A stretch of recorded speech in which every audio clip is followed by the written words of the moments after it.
Okay. All right. Good morning, everyone. I'd like to welcome everyone to the MAPC Executive Committee meeting for Wednesday, May 18th, 2022. This Executive Committee is being recorded and is being conducted and recorded remotely via Zoom video conference, consistent with Chapter 22 of the Acts of 2022. To provide public access to the meeting while limiting the potential abuse of video conferencing technology, members of the public may view the proceedings at www.youtube.com/YouTube/Metro MAPC Metro Boston. Sorry about that. I'm having a little difficulty there. Welcome, everyone. I'm glad to see everyone here.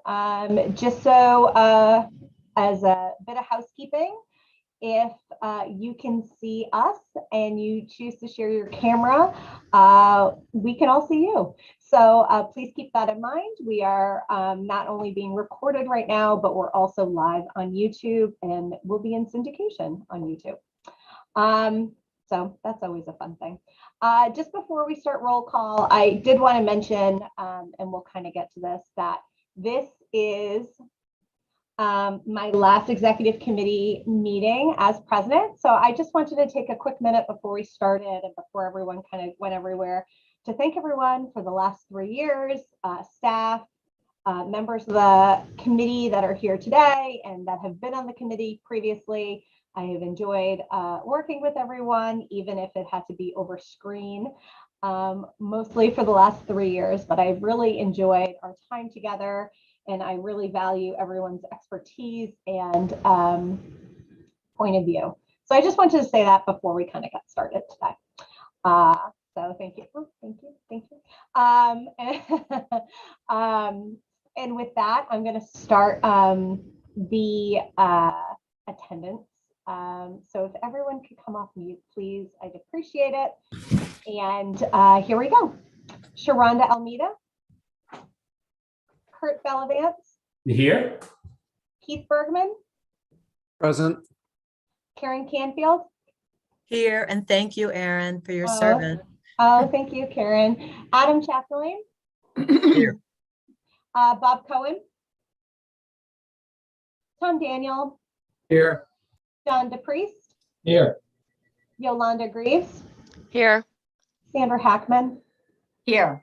Mo Handel. Here, and kudos, Aaron. Oh, thank you. Tabor Keeley. Here. Angie Loom. Here. Steve Olenall.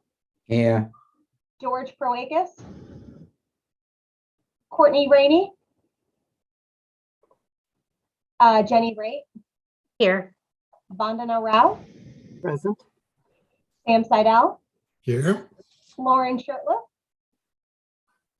Steve Silvera. Here. Juan Vega. Present. Elaine Vanya. Here. And me, Erin Wortman, here.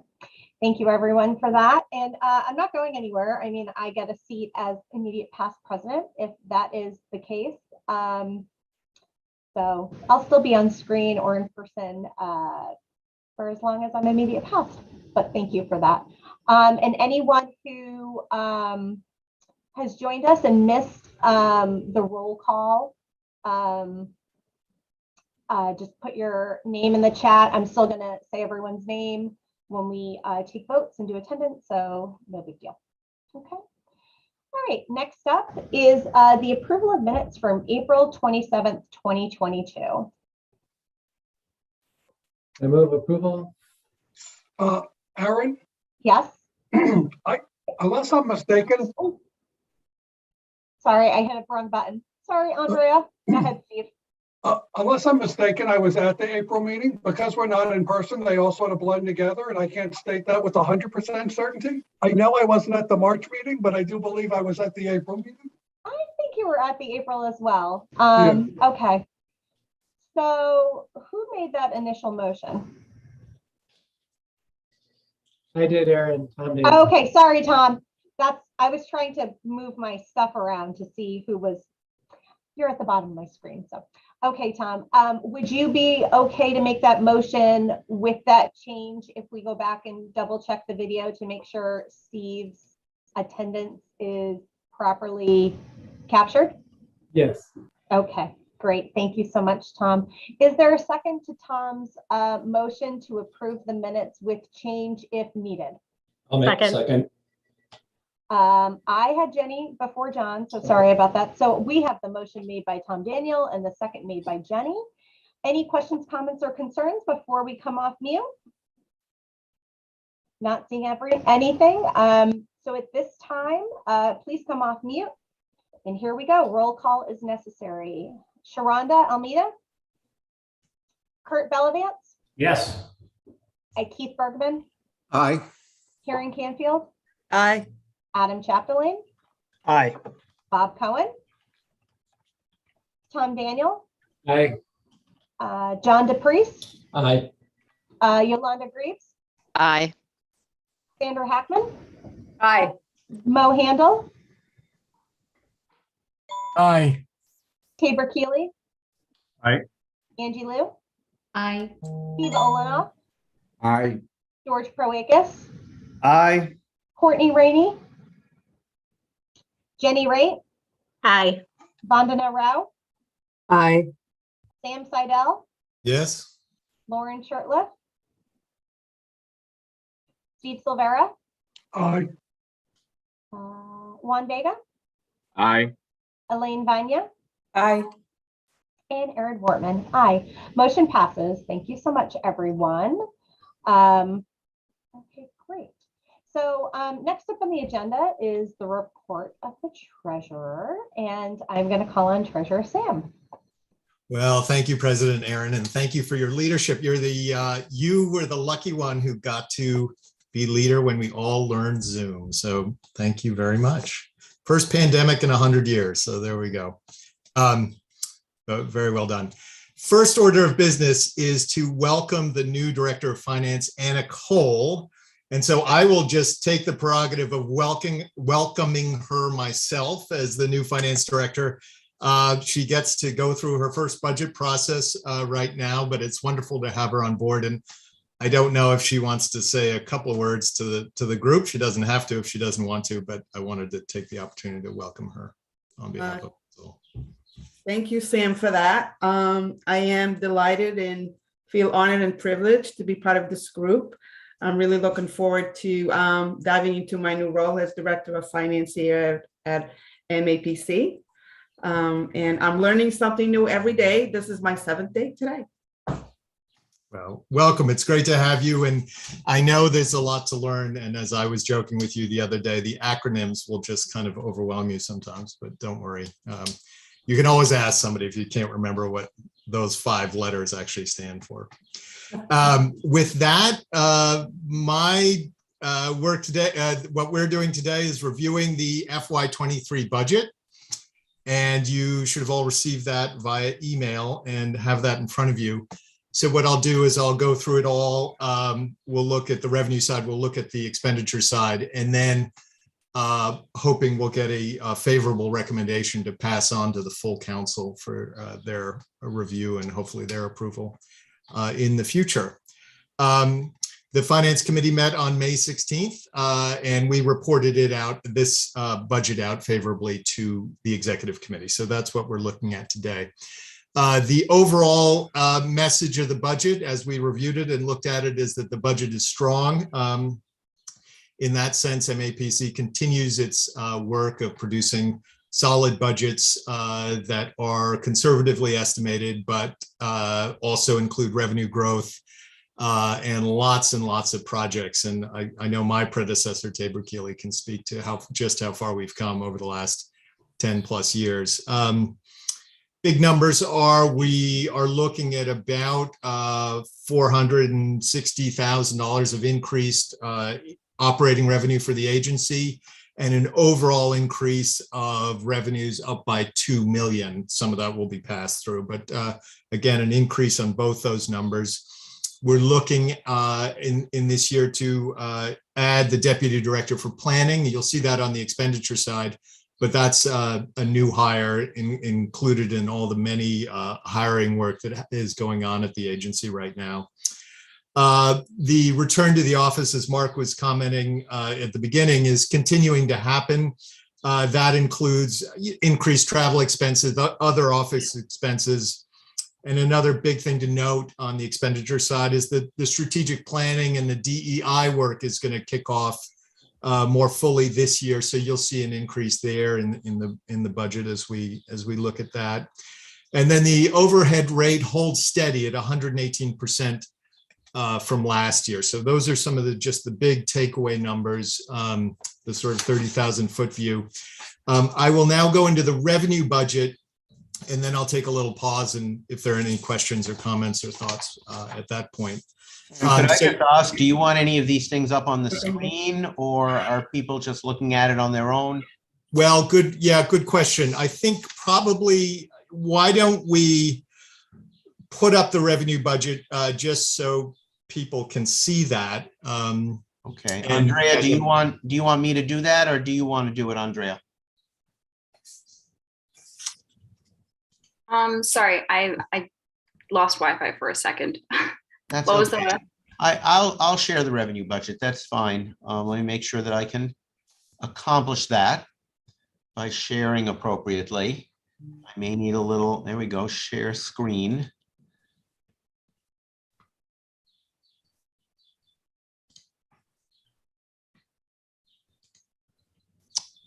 Can you see it?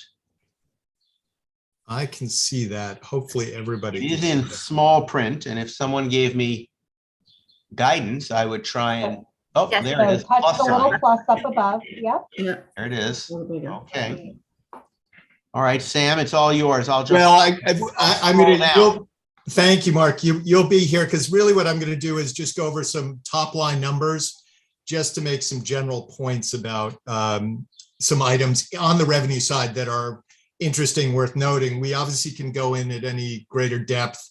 Mark, I might call on you to answer any very deep level questions on that side. But I'll just point out some revenue numbers that are in this budget, given the overall strength of the budget and the health of the agency overall. Some things that sort of popped out to me. One is, I believe it's down on this first page, the digital divide work under data services is interesting. Only in that, and let's say I'm just scanning data services, you see in the sort of bottom third, the digital equity work, which I understand to be the digital divide work that we've talked about in previous budgets, is in this budget. So that work continues at about $150,000. I only point that out because I find that work interesting, and I thought you might too. Other top line numbers, if we go down to public health, we're going to leave aside the technical assistance grants. Those are fairly common and consistent and conservatively estimated, and I believe it's a fair statement to say that Mark and team and Anna assume those will go well this year. We have a strong number in there, but public health, I just wanted to pull out, coming out of COVID, the increase there, you'll see it in the gray line across the top, about halfway through the page there, 350,000. The work in public health has just increased over these last few years. And we see that this upcoming year also sees even more work coming to MAPC in this field. So this is an interesting area. I haven't pulled out any specific grants or funding sources within that, but just to note that public health continues to be an important part of what MAPC is doing and an increasing part of what it's doing. If we go down to the next top line figure I wanted to pull out was public safety, which I believe is just right below this. And again, if we go to that roughly middle column in that gray bar across the middle of the page, we see a large increase there, 3.5 million on the public safety side. I attribute that to the Homeland Security grants, which are coming through at FY20, which there's some leftover money from prior years that are moving forward, and then FY21 is kicking in as well. I'm sure Mark can go in greater depth on any of this, but that's a big number that's being added to this budget. I should also note that in public safety, a lot of that money is passed through. So it will come into the agency and then go right back out. But if we go over to the line, the column that shows what remains in the agency, there still is significant money that is used by the agency for actual work within the agency. But that is an overall budget line, is a big number. Right below that, the next gray bar going across the page is transportation. And we see a big reduction there, 1.1 million. Largely that reduction is due to the ending of the taxi program, a program I always found particularly interesting that was originally designed, as I recall it, to serve first mile, last mile, but with COVID actually came into a whole new life of its own. But that program is now timing out. That money is spent, and that now comes off of the budget. And then finally, I'll just point to foundation funding on the final page of the revenue budget. So if we go down just a little bit more, you'll see foundation funding, and in that, foundation funding is strong, continues to be strong. The big one that comes up all the time in our discussions on the Finance Committee and elsewhere is the Bar Foundation and the tremendous support they continue to give to MAPC for the work that MAPC does. And in their largest form, the mobility and climate grant. So if you look under Bar Foundation, that gray line across the top, and then go down about 8 or 10 rows, you see mobility and climate, both in 2019 and then again in 2022. That's $1 million a year granted to the agency over a time period of 3 years. So that's a lot of money that will be coming into the agency, and exciting work. And that gets parceled out to all kinds of different projects. So very exciting there. There are no other real top line numbers I wanted to draw your attention to. I found all of those quite interesting. Sam, If if I you- could, Yes, if I could Mark, just please. to focus on the bottom line numbers. Yeah. At the very bottom of the revenue page, you'll see that we're going from about 20.5 million to about 22.5 million. So it's around a $2 million total increase. That includes our operating budget and our pass-through revenues. Just to be clear to some of you who know that we are also the fiduciary for CTPS at the Boston Region MPO, those numbers are not included in this budget. This is just the MAPC budget.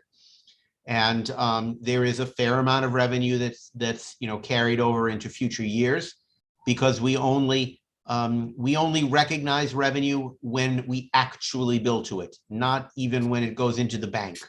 We only recognize it when we charge hours to it or we complete an expense using it. And so sometimes money is pushed forward to future years. There is a very typical increase in fund balance of around $52,000. That's usually somewhere between 40 and 60. We like that to be always positive, but never too large.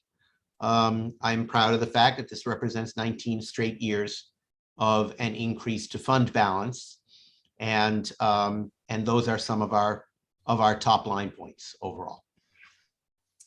And with that, why don't we take a pause, and if there are any questions, comments, thoughts on just on the revenue side. This is money projected to come in FY23.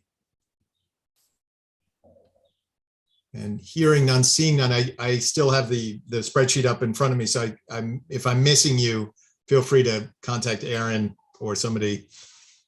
And I can look at the chat and see if there's any comments in here. Seeing none, why don't we move on at that point to the expenditure budget, which is. Give me one moment and I will find we'll do the tech here as well. The old version of the tech is me doing this, but I think it's probably better if we actually bring it up on the screen.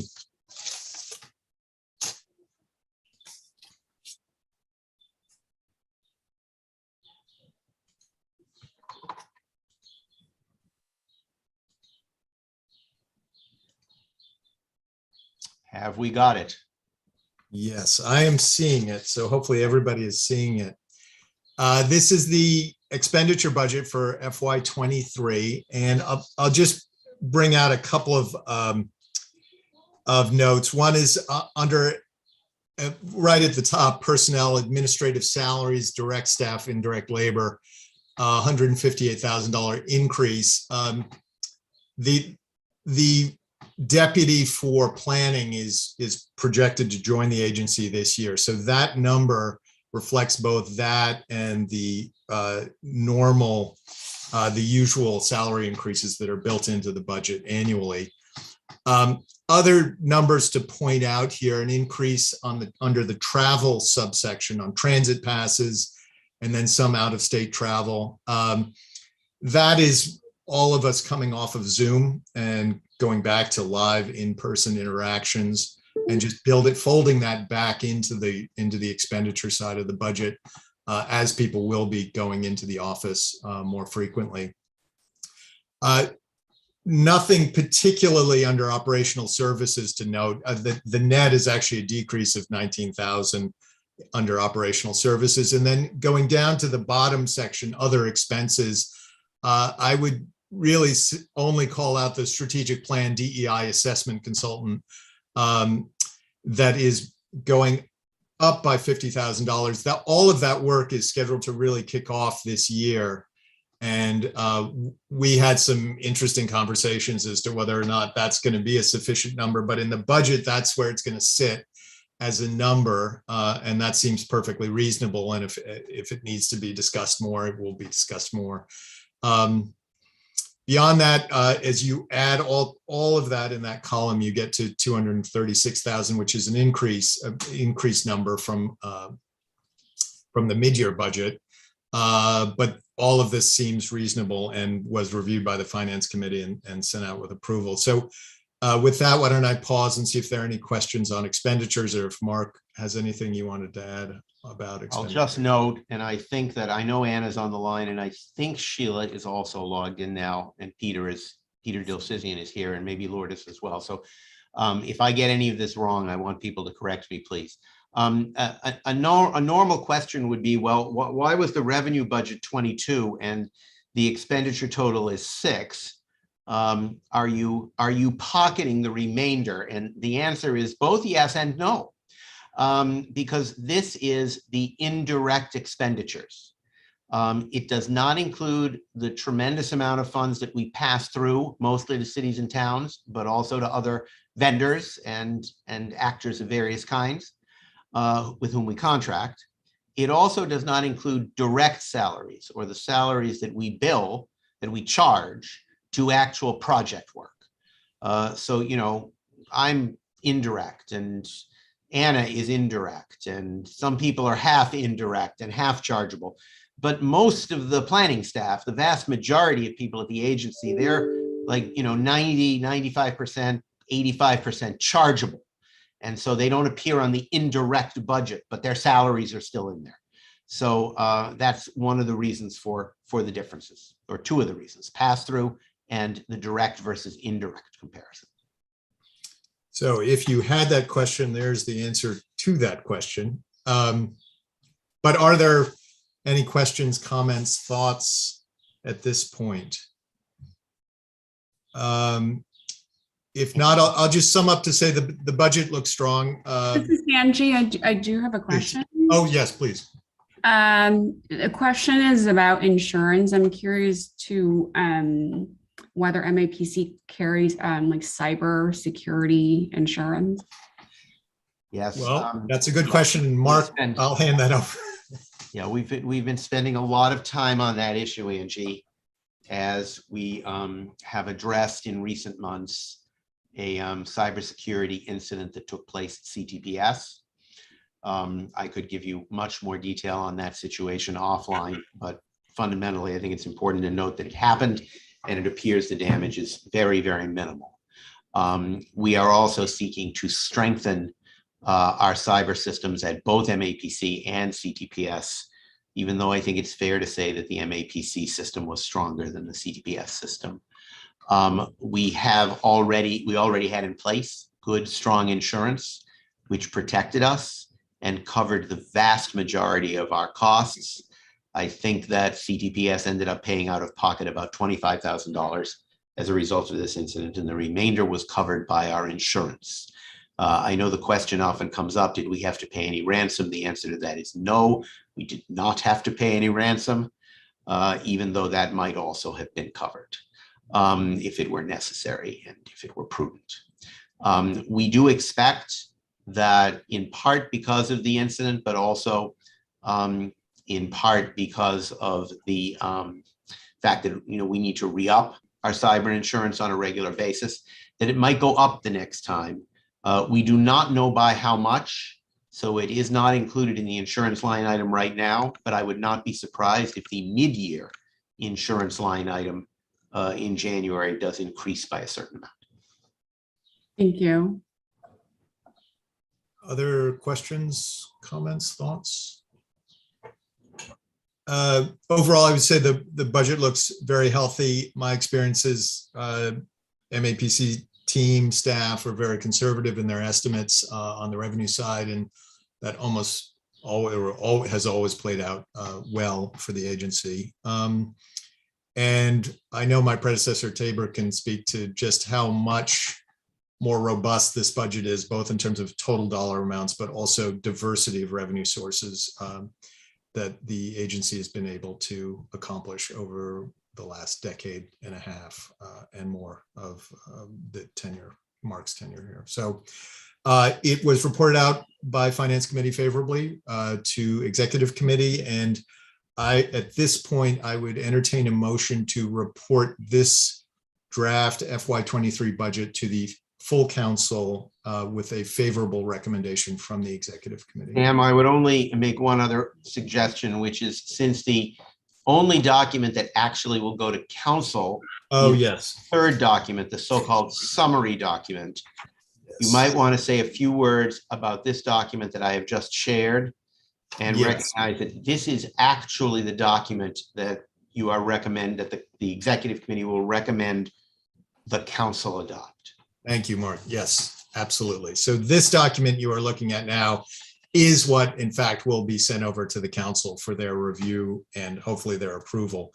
It contains the summary numbers of everything we were just talking about. So as you see in the top line, total revenue, the 20 million is the mid-year budget. The 22 million is the draft FY23 budget with an increase of 2 million.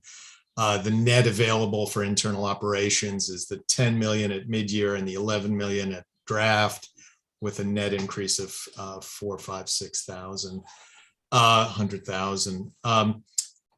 These are the summary numbers, and the only last point I'll make here is the bottom line is the overhead rate, which is holding steady from FY22 to FY23 of 1.18, and that feels comfortable and prudent for the organization and something that the finance team felt they absolutely could meet. So this is the document that I would entertain the motion to send over to full council with a favorable recommendation from the Executive Committee. I'll move that we accept this document for recommendation for the full council meeting. And I would also like to say, yes, I agree, Sam, your whole revenue budget is many more pages than when I first started. And even though the font has gone back to something slightly larger than we once got to, the diversity of projects is just incredible. And the budget, I think, in the last 10 years is total revenue budget is more than doubled too. So it's an awful lot of projects and an awful lot of projects for the Commonwealth as a whole, not even just the MAPC region. The stuff that the MAPC does for the Commonwealth and for their federal partners is just incredible now versus 10 or 15 years ago. Yeah, well said. I'll second that motion and the sentiment. Second by Mo. Comments, questions at this point, discussion? If not, I'll hand this back over to President Aaron for the vote. And thank you all. Sounds good. Thank you, Sam, for that overview. I want to thank the staff on finance at MAPC, and I also want to thank the Finance Committee, which does a ton of work, and I'm not really sure how many people know it exists. So thank you for your efforts on that. So with that, we have a motion before us. So if everyone could come off mute, and I'm going to run through the roll call for vote. Here we go. Sharonda Almeida, Aye. Kurt Bellavance, Aye. Keith Bergman, Aye. Karen Canfield, Aye. Adam Chapdelaine, Yes. Bob Cohen, Tom Daniel, Aye. John DePriest, Yes. Yolanda Greaves, Yes. Sandra Hackman, Yes.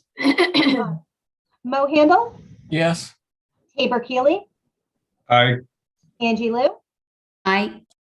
Steve Olenoff, Aye. George Proakis, Aye. Courtney Rainey, Jenny Raitt, Aye. Vandana Rao, Aye. Sam Seidel, Aye. Lauren Shirtliff, Steve Silvera, Aye. Juan Vega, Aye. Elaine Vanya, Aye. and Erin Wortman. Aye. The motion passes unanimously. So thank you so much for that. Big. And just a little plug. I know we'll talk about it in a little bit down the agenda, but for this to really happen, we have to come to annual town meeting and vote for it for real, not just for the recommendation. So be there. All right. Next up on the agenda is the report of the executive director. Mark, take it away. Thank you very much.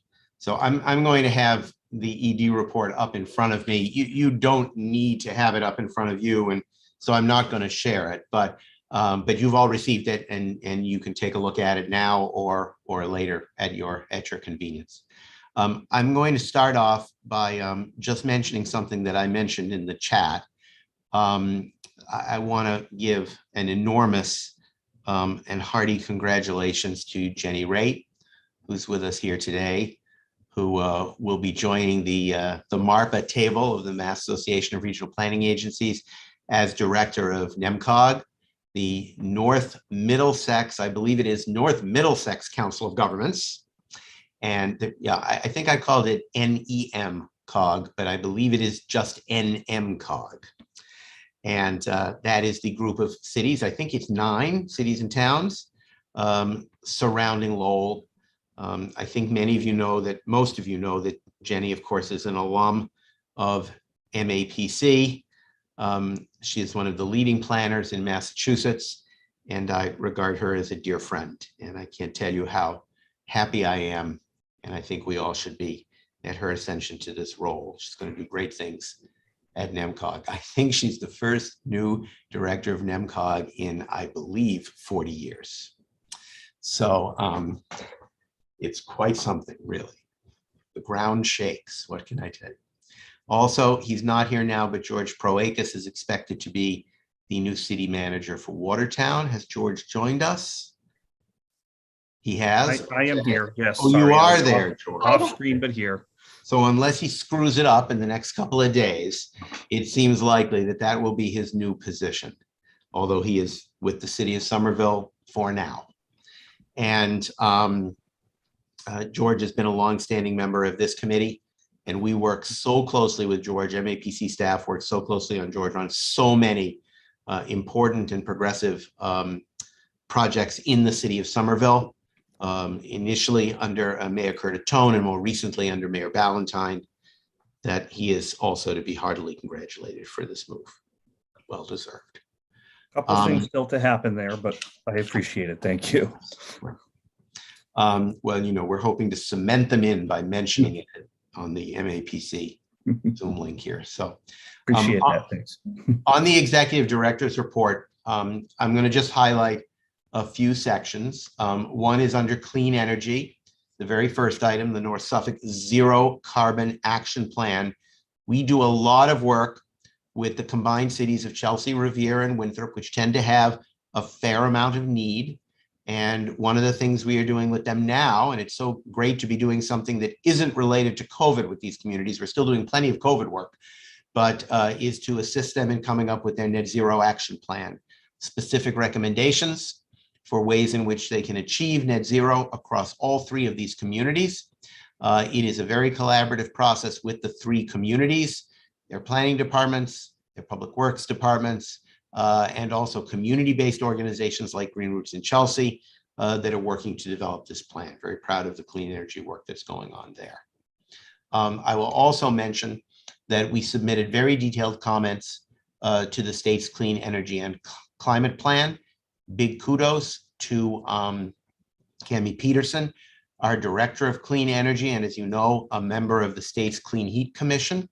Also to Leah Robbins. I'll have a little bit more to say about Leah in a few moments in the Government Affairs Department, and our Deputy Executive Director, Lizzie Wayand, all of whom contributed to those very detailed comments. There is a link indicated for you if you want to read that on page 3 of the Executive Director's report.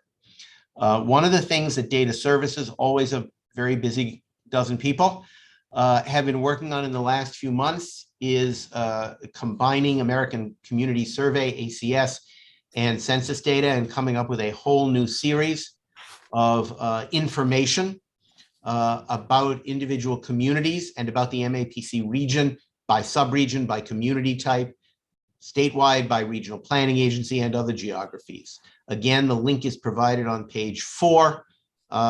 The census, and the ACS, vast amounts of information.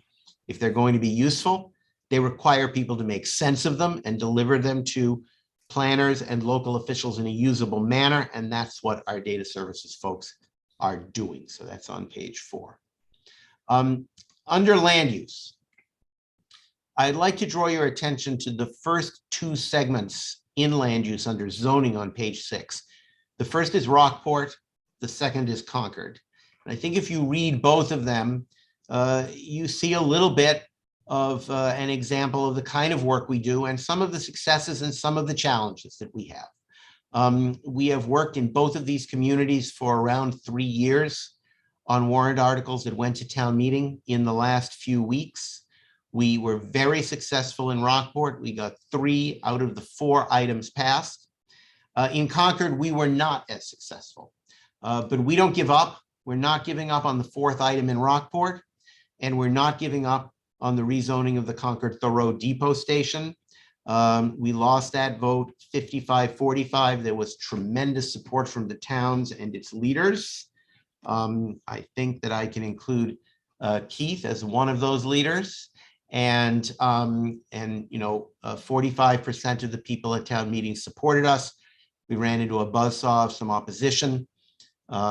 I would say some pretty politicized and inaccurate opposition, but we will learn from that. We'll pick ourselves up. I guess I can't help but say after last night, if you lose the first game, you come back and try and play harder in the second game.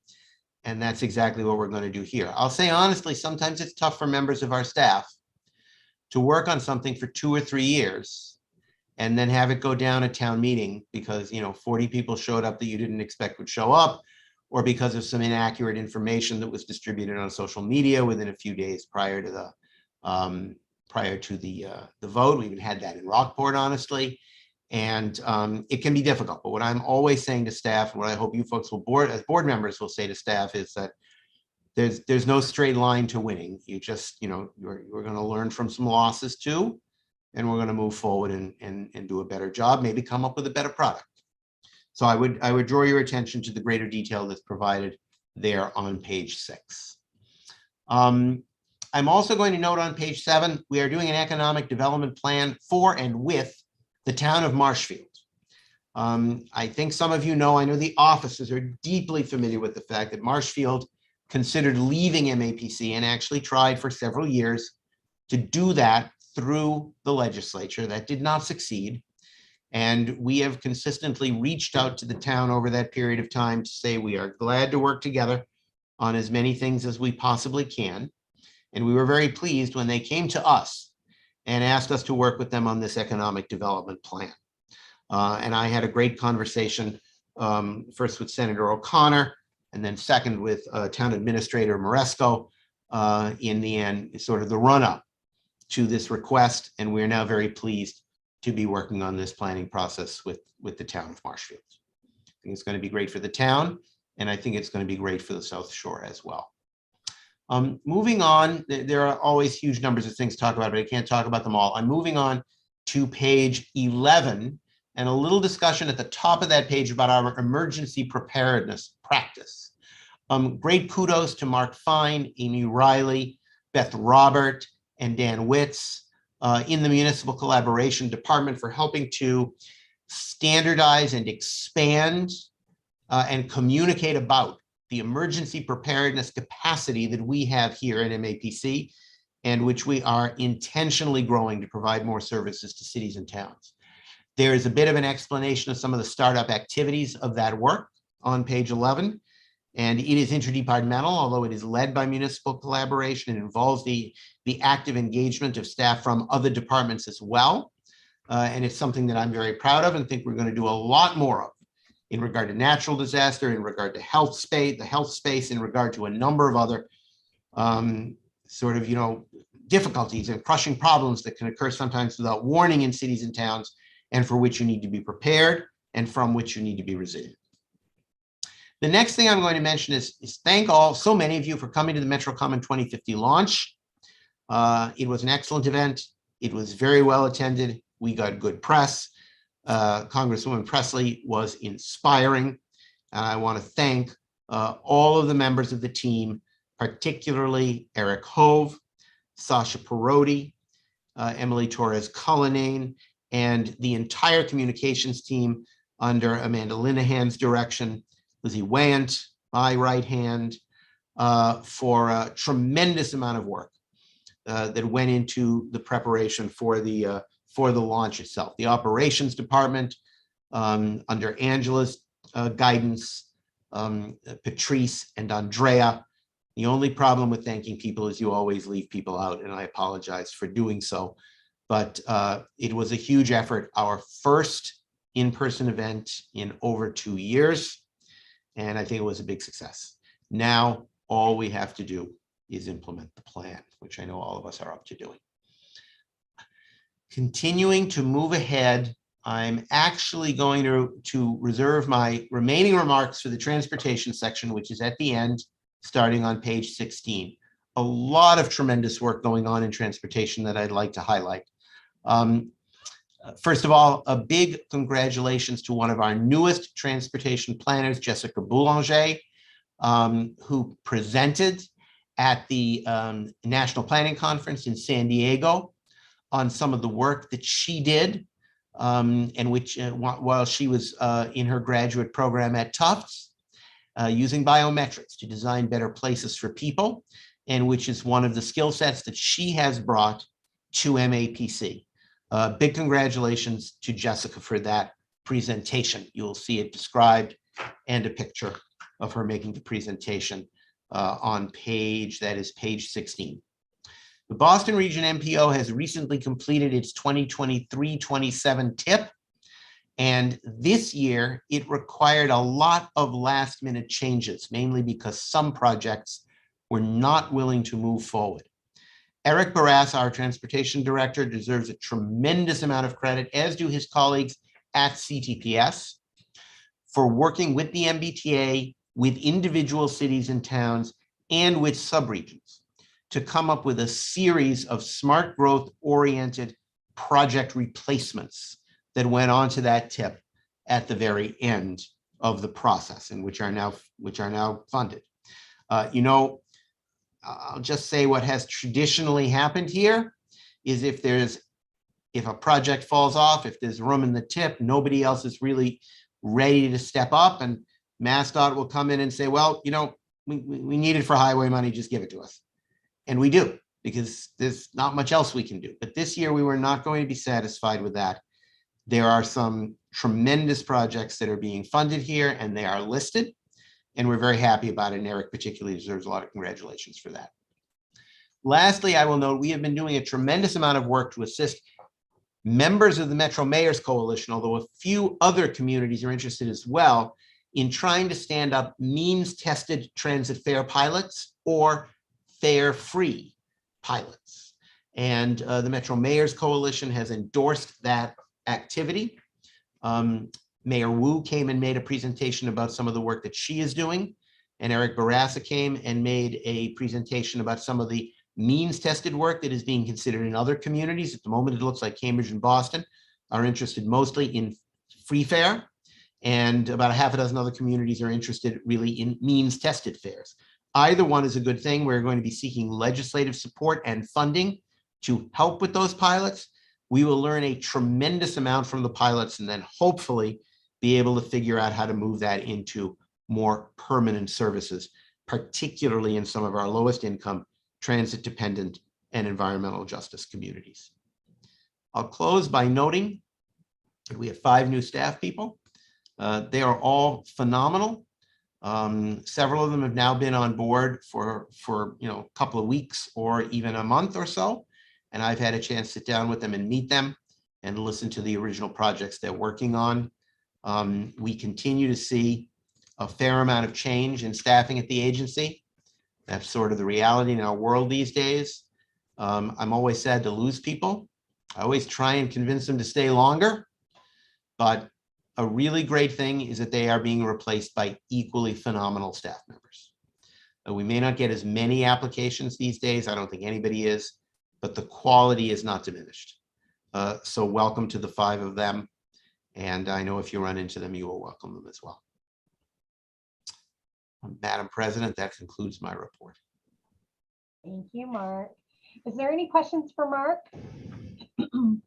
I often wonder if Lizzie has anything she wants to add. Oh, I'm sorry. And Lizzie, would you like to add anything? No, I think you covered it. I'll go a little deeper on the ledge items in just a minute. Okay, great. Well, I'm not seeing anyone with questions, so thank you, Mark, for your report, and let's keep it going on the agenda. Next up on the agenda is the report of the Legislative Committee, and I'm going to call on Legislative Chair Keith to kick it off. Thanks very much, Aaron. And first, I want to welcome you to soon to the Past Presidents Club. It's been 3 years since we've had a new member, and be delighted to have you sitting around the table with us. And once we're in person, and once there's food served, I think you may even have all of the past presidents in attendance at some of those meetings. But I've appreciated very much your service as president of MAPC for the last 3 years, and thanks for all that you've done for all of us under these very challenging circumstances. Also, since I have the floor, I did want to thank Jenny Raitt as well on her becoming the executive director of NIMCOG, Northern Middlesex Council of Governments, which I got to know that group well. When I was town administrator in Littleton, it was the next, the boundary was the next towns over, and we did a number of projects together with NIMCOG. And for those who are wondering, it's easy to find. It's right off of, it's not that far off of 495 in Lowell, and easy on, easy off. So best of luck to Jenny, and she'll be a great leader. She already is a great leader in the state, but now she'll have her own MPO. So, and I'm going to mention George Proakis as well. I know things are in the works, but as a retired town manager myself, always glad to see someone coming into the ranks in a really plum job that's important for their community and the Commonwealth. And so looking for great things from Watertown city manager. So, and with that, I'm going to, and actually, while I have the floor, I really do want to thank Mark for Grayson for his leadership. Every time I feel like MAPC needs to have its voice heard on an important issue, there is Mark, right right at the center of it. And You're talking too much, as always. Okay, and I thank you all for that. So with that, I'm going to turn it over. We're not asking for any votes today because we don't have any recommendations to bring from the legislative committee. That's why I'm filibustering. But I did want to call next on Lizzie Wyatt for the legislative update. Thanks so much. Thanks, Keith. There's actually a lot happening in the building, so I'm gonna go through all of just an update about what's happening in the State House. But before I do that, there is one additional addition at MAPC that I wanted to let everyone know about. Leah Robbins on the government affairs team had her baby. Her little girl, Miriam, made her way into the world a little earlier than everyone expected. She's not home quite yet, still getting some extra care. But she was our Metro Common baby. She was born just the day before her Metro Common release. And we're all so excited. So Leia's on parental leave for the next few months. If you have her contact info, send her well wishes. She's checking her email and is like so happy to hear from folks and send pictures of baby Miriam, who is perfection. So after that, on to what's happening in the State House. Lots going on right now. The biggest issue is, and before the legislature, is the budget. The House has actually concluded their budget process, and the Senate is taking up their version of the budget next week. I think importantly for our priorities, the House did not include an increase in DLTA. We filed an amendment to get DLTA up to $4 million. It's not included. They did level fund Shannon in the House version of the budget. The Senate budget did not include DLTA at all. That is common. And they did also level fund Shannon, but we have an amendment to increase Shannon on the Senate side. We expect that to go through as it has in years past. We did also file our amendment to increase DLTA in the Senate budget. You should all weigh in with all of your legislators. You should have received emails from us about how to do that kind of advocacy. Senator Eldridge filed an amendment to increase it to $4 million. So we're hoping to see that. And then obviously after the House and the Senate budget go through, they'll be conferencing them ideally on a regular timetable to get something done by July, but we'll see. I expect that there will be a 1/12 budget at least to get us through the end of the legislative session. And I'm glad to share, we have a summary that we kind of, as you all know, we kind of keep up our summary as it goes through the process. And I think if that hasn't already been shared with you on the Senate budget side, we can pass that along to you so you can see all of the things that we're following. I think the other biggest difference for the municipal priorities is that the House took the governor's recommendation on local aid and the Senate increased it pretty dramatically. So all of those things are kind of still in play through the budget process. Other big funding pieces that are still kind of moving through, or sort of quasi-funding pieces, there's a transportation bond bill, which actually just got an extension this week, but we expect it to come out very soon. We're kind of hoping to use that transportation bond bill as a vehicle to put in a number of our priorities. And so particularly around the regional ballot initiatives bill is something we always try to get included inside the transportation bond bill. And I do expect that Senator Crichton will either be included in the bill. Senator Crichton is the chair of transportation. It will either be included in the bill or he'll file it as an amendment when that legislation actually starts to move. And then there's a number of other transportation priorities in there in that 5-year bond, particularly around complete streets and shared streets, which we'll show strong support for. The other bond/expenditure bill that is moving through the legislature is an economic development bill that the governor filed alongside the next tranche of ARPA funding. It is still unclear to me whether or not the legislature will take that bill as a package and kind of advance an economic development bond alongside ARPA investments, or if they will separate those pieces out. Nevertheless, again, a number of really important priorities inside that piece of legislation. It's a major bill that usually passes every 2 years. This is obviously Governor Baker's last kind of shot at an economic development bond. And so a number of really big, important provisions in there. We have reiterated to the legislature our ARPA expenditure priorities, particularly around investments in equity. And our 2 top priorities for this second tranche of ARPA funding are around money for downtown revitalization and main streets, and urging the legislature to use ARPA or some other funding mechanism to invest, as Mark was saying, in a means-tested fair pilot program that would be system-wide. So all communities served by the T and commuter rail could actually try to enter into that pilot, means-tested fair pilot program. My personal favorite for that would be ARPA dollars, because it's meant to be recovery money. The federal government encourages the use of ARPA dollars to do pilots. But again, wherever the legislature finds some nickels under the couch cushions, we want to make sure that they invest in a means-tested fair pilot. So that's kind of most of the bucket of money type bills that are moving. I'm sure everyone has heard a lot about the climate bills that are moving. We're watching this very closely. So that legislation is now in conference. The House filed a very comprehensive climate bill focused on wind and expanding wind energy. And importantly, like the green jobs and green workforce associated with wind and wind economy. And then the Senate's bill is kind of a much broader, more comprehensive bill, kind of more broadly focused on clean energy.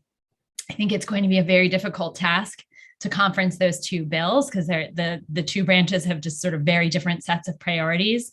It will not surprise you that we are working on what I expect to be a pretty long letter, not unlike our CECP comments, that really kind of tries to thread the needle between our priorities on the House side and the Senate side. We are in the season of legislative breakfast, and so we just so happened to have a legislative breakfast last week with Chairman Roy, who's the chair of that conference committee for the House. We have very strong relationships with Senator Barrett, who's the chair of the Senate conference, on the Senate side of that conference committee. And so, I am very, very hopeful that we walk away with a good, strong bill that actually includes a number of priorities from both sides, but I do think it's going to be a difficult conference. And then lastly, the legislature is considering a number of pieces which we are not following as closely, but a number of things that are taking up a lot of their time. There's a big healthcare bill that's making its way through. There's a cannabis bill that's making its way through. And then there's a sports betting piece of legislation. So those are not priorities for MAPC, but they are taking up a lot of time of legislators and staff inside the State House. And so I think we are deep in that season of the flurry of activity that gets us all the way through the end of July. So things are going to start kind of like popping pretty quickly. Don't be surprised if you get advocacy notices from us asking you to weigh in with your legislators. And obviously, if you're hearing about things, please feel free to weigh in with us.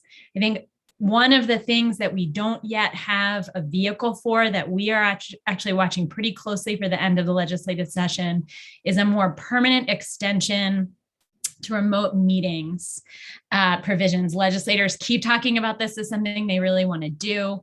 Right now, those provisions extend into June, but they have to address them before the end of the legislative session or they'll expire and there won't be a more permanent fix. So, and then they wouldn't have time to address them before the fall town meeting season would start. So that is something that we are really hopeful will get addressed by the end of the session, alongside potentially provisions around notice requirements now that so many of our local papers have folded. So those 2 things we're trying to move together inside the State House to make more permanent fixes to those pieces. And then potentially also the restaurant language. We'd love to see a permanent fix to that this session, though they bought themselves a little more time, so we might not actually see that until next session. I think that's everything. Mark has something to add.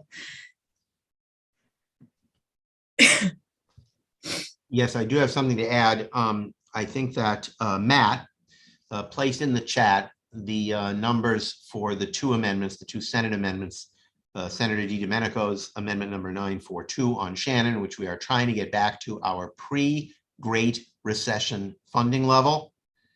Just to remind people, that was 15 years ago.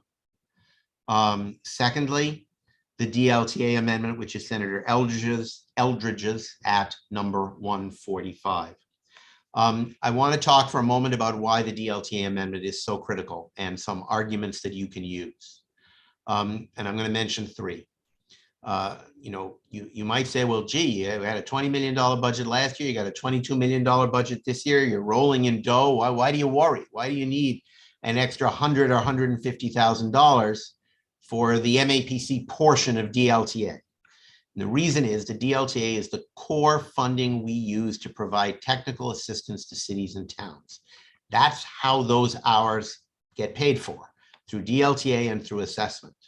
And we have a much longer list of applications this year than we have ever had in the past. Cities and towns are doing more land use planning work. They are asking us for work in topic areas that we never used to deal with before. The COVID pandemic has telescoped the amount of work we are doing with cities and towns to improve the caliber of their public health delivery system. We have more work on municipal governance issues, in addition to the fact that we've always tried to incorporate equity concerns into our projects. We now have substantial flagship expensive projects like REMAP, which several of your communities have participated in, and the DEI coalition that we are funding with these funds. So there are just more projects. And typically we haven't been able to fund about a third of the applications. I wouldn't be surprised if we can't fund half of the applications this year. 2, Section 3A, the multifamily requirement for rental housing in or multifamily housing in the MBTA communities. People may have a wide variety of views and perspectives on the quality of this law, but final guidelines are about to be issued. And out of our 101 communities, 97 of them are in the MBTA district and are going to have to do some kind of zoning ordinance to accommodate this law. And they are going to be turning, guess where, are already turning, guess where, for technical assistance to write those zoning ordinances. Now, it's going to take me longer than my career. Yes, Patrice, it's going to take me longer than my career, thank you so much, to complete those zoning ordinances. And thankfully, I'm not going to be doing it all myself, but we have a requirement in our contract with DHCD, as Elaine well knows, to prioritize that work. The only problem is we need the money to do the work. And a large portion of that is going to have to come from DLTA. The third and final thing I'll mention is, guess what? There's inflation in America. I don't know if any of you have heard that before, but it costs more to keep a planner in a job today than it did 1 or 2 years ago. And if I don't pay competitive salaries, people leave. And if I don't have interesting and exciting benefits, people leave. It's not just, my magic personality and Lizzie's magic personality that keeps people around here. We do have to have more competitive salaries, I'll be very frank, than we do right now. And that requires funding from a wide variety of sources, but DLTA is one of them. Because salaries are increasing, the hourly rate increases, and when the hourly rate increases, the number of projects that you can fund goes down. So for all those reasons, we need a bump up in this line item, and the state frankly has the money for a bump up in this line item, which is an itty bitty tiny request. So as you can see, I'm slightly passionate about that issue and hope that the Senate this year will not just follow the House on DLTA, which has been the tradition, but will lead on DLTA, which is especially necessary now that Speaker DeLeo is not there. Speaker Mariano is perfectly fine with the program, but Speaker DeLeo considered it sort of one of his champion items. And that's just a little bit of a different situation. So I urge you all to see if you can get your senators to push for that amendment, and also the Shannon amendment, which is critical. We may be going to the governor as well. This will be a surprise to some of my ex officio colleagues who are on the call here, but we are going to the governor as well to see if anything can be included in the next sub.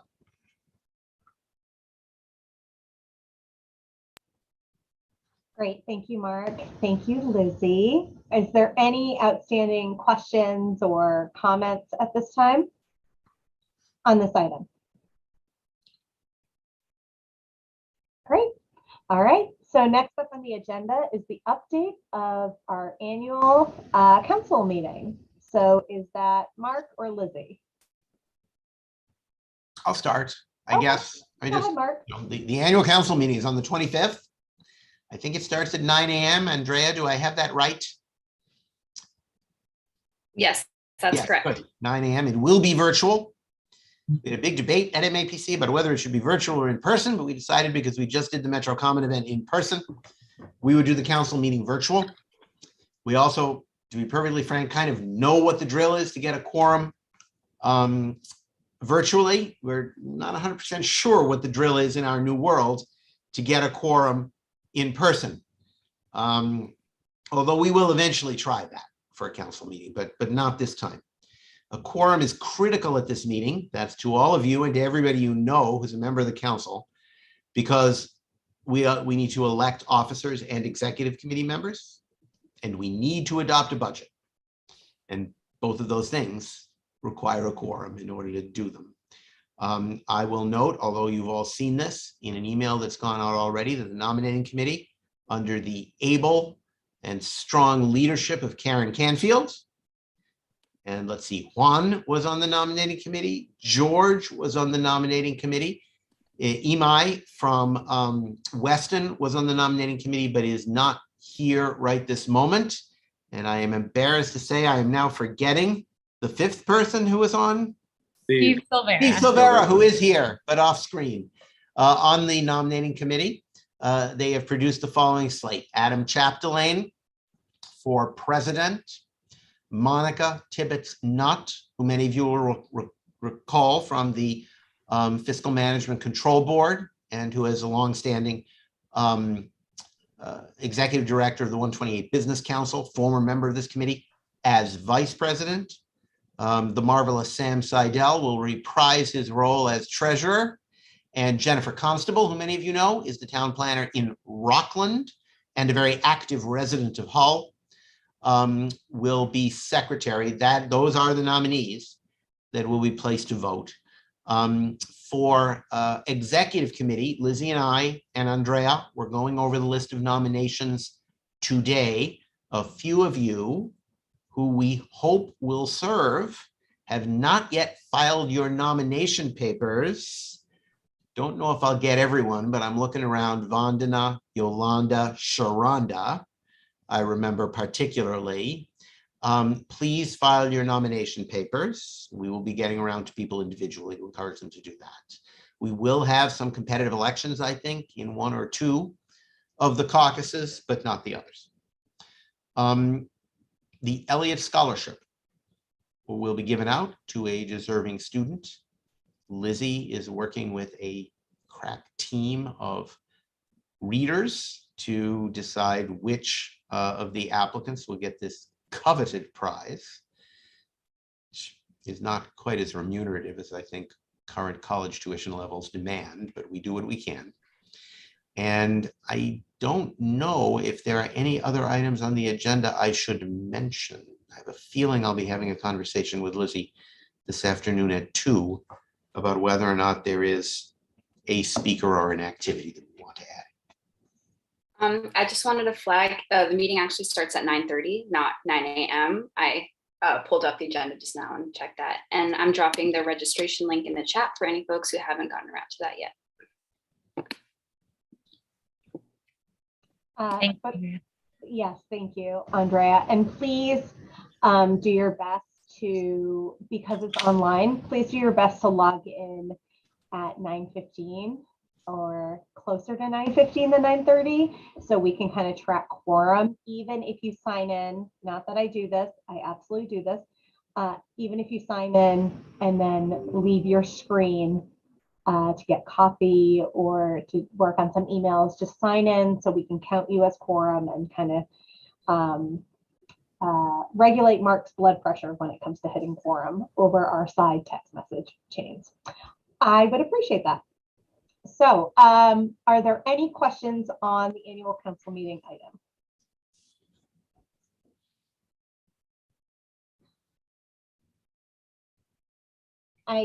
I see Sharonda has a question in the chat, and I trust that someone from staff will just answer that in the chat if that's okay, because it's not a discussion item. We'll work through that, Sharonda, for you. All right. Next up on the agenda is other business. Oh, did you want to ask, Sharonda? I see your face popping up. You're good? Okay, good. Next up on the agenda is other business not known at the time of the posting. So typically I would say there's no other business, but there is actually one item of business.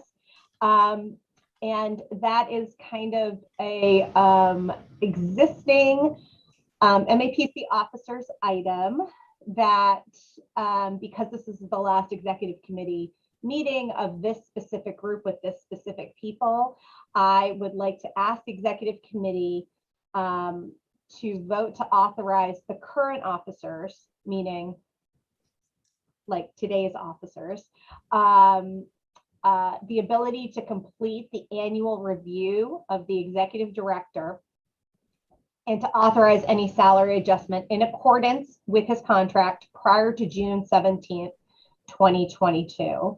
And I did just want to share, oh, thank you, Keith. I did just want to share that it was our intention to get the review done in an expeditious manner. And Tabor and Keith, I'm sure will smile when I say this.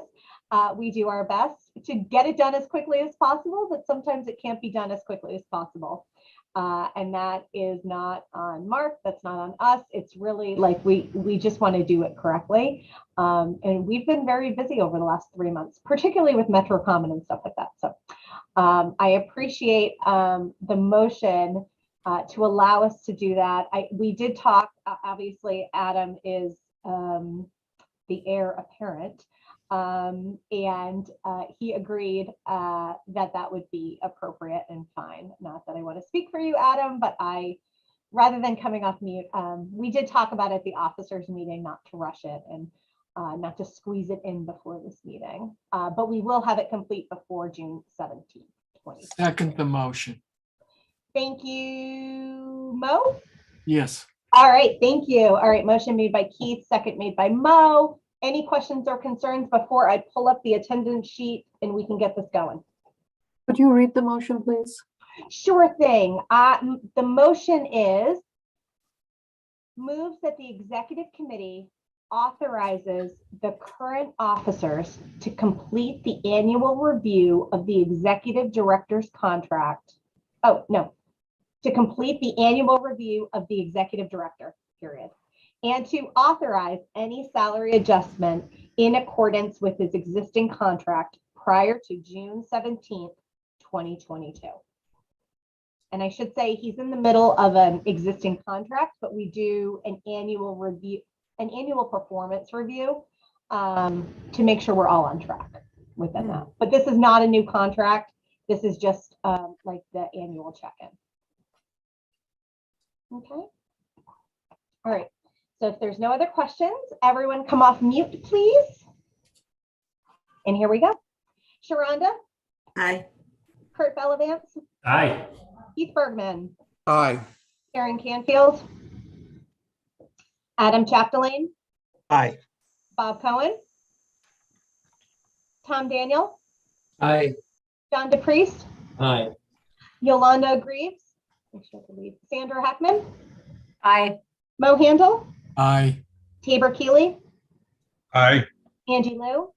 Aye. Steve Olenoff? Aye. George Proakis? Aye. Courtney Rainey? Jenny Wright?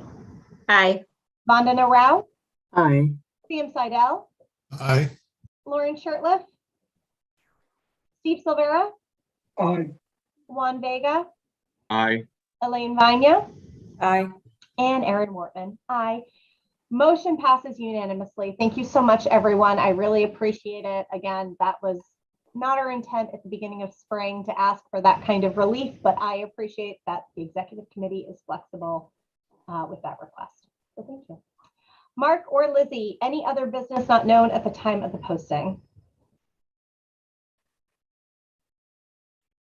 Great. And with that, I gotta say it. have a great extra 12 minutes, but do not leave yet because we have one motion that I'd love to entertain before us, if anyone would like to make it. Motion to adjourn. Second. Second. I don't know if you've ever made a motion before. I love that. Thank you, Adam. Motion made by Adam to adjourn. Oh, Mark's got to say something. Second is made by Tabor, but Mark? I did want to note one more thing, if I possibly could, Erin, in addition to thanking you for, I think now 6 years of service as vice president and then president, Yeah. which seem to have flown by in such a flash. Adam will in all likelihood be here again, and Sam will be here again, but Sandra will not. And she has been secretary, I think, for maybe 6 years. Yeah, 6 years, and has done a stalwart job in that role, and always been a tremendous contributor at the officers' meetings and executive committee. And Sandra had a long history of work with MAPC even well before that. So I just wanted to ask you all to join me in thanking Sandra for her commitment to the agency and to the region.